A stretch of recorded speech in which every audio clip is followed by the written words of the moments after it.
Let's kick off with Wednesday's mail poll, where our competition might have to start working for a living. Oh, you never know. James cleverly warns the BBC that the licence fee is unsustainable in the age of Netflix, as Tory leadership hopeful turns their fire on broadcasters' funding. So, look, whilst I believe there has been some... I mean, I'll be the first person to take a bit of a dig at the BBC, particularly in modern times. But let's not forget that the BBC have produced brilliant shows over the years in comedy, light entertainment, etc. Over the years, not recently. And now I totally agree with James Cleverly. I mean, I don't think for a moment that James Cleverly is ever going to get to enact this. I don't think he'll be the person to do it. It's also probably 4 or 5 years away. I don't see Labour doing this. But there comes a time where... They have this monopoly now. The taxpayer pays for the BBC. They don't have to worry about ratings, anything. They can just do what they like, and they pander to... They can do as much pro-Hamas propaganda as they want. Exactly. So, and do you know what? Put that to the test. If they believe in that stuff and they can't call out Hamas, there's a really good point. They've really fallen short on this. Take their funding away and see how many people will fund that. I don't think enough people will fund that. People will go and watch Netflix. Yes. And you're right, they have in the past delivered, and they still do some great documentaries, period dramas and so on. They could maybe make a great documentary about how the licence fee isn't worth it anymore, you know. They could do a really thorough job of that. And what is going on? Do you know what? I haven't really liked the whole licence fee thing ever since seeing all the threats that have been going out for years. You know, when you used to get all those adverts and so on, basically, we're watching you and we're going to kill your whole family. They're worse than chain letters. And I think a lot of people feel disgruntled with the BBC nowadays. And one thing cleverly suggesting is that they sell Peppa Pig to China, which I think would upset you. You're the pig guy, aren't you? You can't just go selling... I am the man with his pig on his tie. Obviously, the BBC would say that the licence fee is what pays initially for those programmes. They do make quality programmes.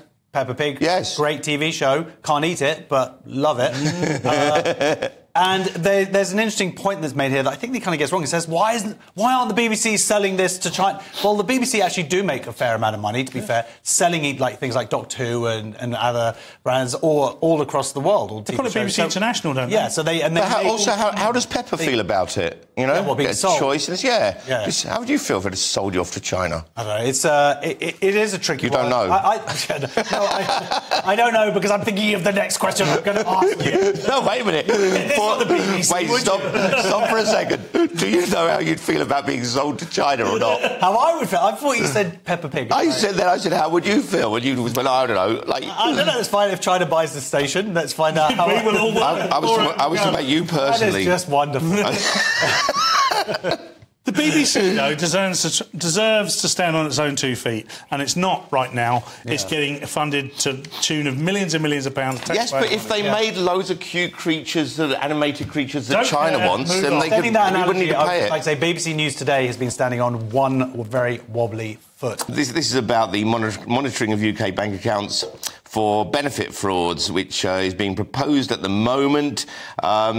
And it's, of course, a lot of people complaining about it because it's truly ominous. And it's got that feeling. Remember during Blair's government, there was a lot of this, and there was we had all the databases going on and so on, and loads of laws against free speech and checking up on us and so on. But there was a phrase we kept hearing, which governments say every now and then, and it comes and it's this: if you have nothing to hide, you have nothing to fear, which terrifies me. You know, if you don't know how scary that is, try saying it with reverb or through a megaphone. So say it. Hide a few things is what I would say. Well, exactly. Certainly with all your cash gigs. I'm hiding loads of things. Nothing illegal, but you know, but the stuff that's none of their business. Well, exactly. I'm a libertarian at heart, and I have an innate reaction, disgust to this big brother digital centralised currency, the overuse of personal data.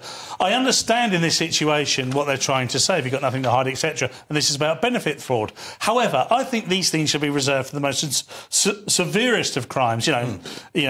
Murder, terrorism. Who stole my sandwich from the fridge? Carey. Who was it? Carey. I don't know. It was delicious. But it's. I'm trying to defend my libertarian views on this at all costs, because it's very easy to capitulate and say, oh, well, we'll just do it on one thing like this. No one wants to see benefit fraud. It costs us all money. But at the end of the day, you start giving in, and before you know it... Yes, so yeah, there is an argument. Sorry, there is an argument in there that the public are paying for this, so therefore to check people aren't cheating and so on. But where does it end as well? I mean, do you start checking people's houses for medications because they're being given medications free on the NHS and so on? Do you start throwing a ball at blind people to check they're not lying to get their Mate, you're actually doing some very good suggestions here. I know, I am. These are not good suggestions. These are bad ideas. Do you understand? It's very good. The Sun has some embarrassing news about Labour. Is it the big one, Paul? It's not the big one. Labour left. Don't even say the big one. We're not even allowed to say it. Labour left red-faced after leaked cheat sheet to help MPs seem normal revealed. So Labour bosses have issued their politicians with a cheat sheet about the cost of bread and milk, etc., so they don't slip up in interviews. Now, whilst I am thoroughly enjoying the hypocrisy of Labour being pointed out at every turn at the moment, I don't think the measure of normal is understanding what the price of bread and milk is. Now, according to this article... Hold on, let's ask Josh, offhand, without looking. Yeah. Loaf of bread? £1.40. That's exactly. Oh, come on. OK, a dozen eggs? A dozen eggs, £3. Don't look anywhere. £3.40 or so, £3. OK, a kilo of sugar? Oh, I'm on keto. Average weekly pay for people? 38,000, well, as a family. Yeah, I think so, yes, median household. More than I earn. 32,000. OK, try this one. Milk, 65p. Anyway, the point is, I'm a member of the Labour Party. What do you say if you're asked about cutting winter fuel payments? I'd say, Keir Starmer's just amazing and we'll just do whatever he wants. No, you have to say we're making tough decisions. We're making tough decisions. Oh, my God, I should have known that one. That was easy. Measure, though, Look, it's not... This is a slightly ridiculous thing, because I think that Labour... They do know the cost of all this stuff because they have to fill in their expenses for Lord Ali. Yeah. So and there's no milk and bread on there. I'll tell you what kind of... Surely MPs know they need to know this information. This is like when you're a teenager and you get on a bus and you're already... Or, when you're too old to get the free pass or whatever, or when you're trying to get into a club and you're too young. You know what year to say.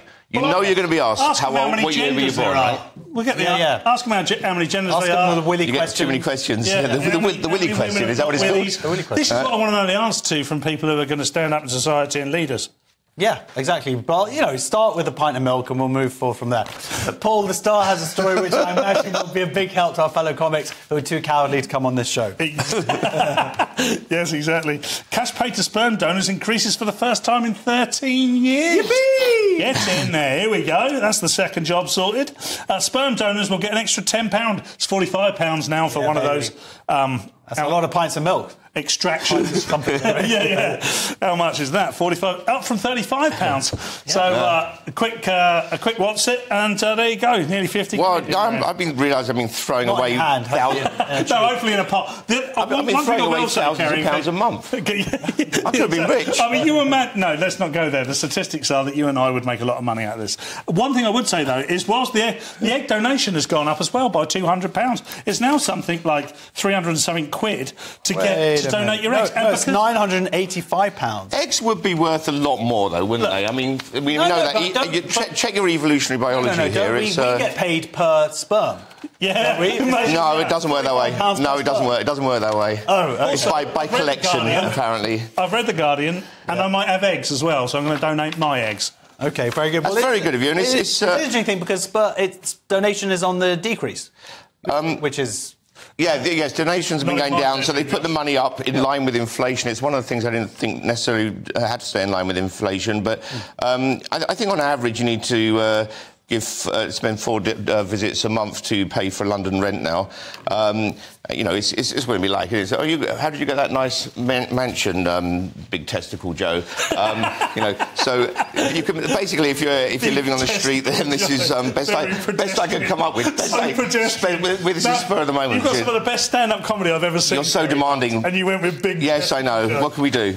But I will live with it. So yeah, that's what you do now to get out of debt and pay for life jobs. But then what's going to happen is, of course, if the bank account details are released as the Labour government want, then they're going to be like, what are these £45 payments? Yeah. Also, can you be on the dole and making sperm donation? How does that count? That's the story I want to hear. Daily Star, get on it. And also, talking of Labour, this is another attack on old people who can't participate. Yeah, exactly. No, because they should be giving up the sperm to get the heating. Give your sperm to an old person and let them hand it in. That's really Actually, sweet. just let them try it or keep them warm. And also, because their houses are so cold, it'll keep it, frozen longer.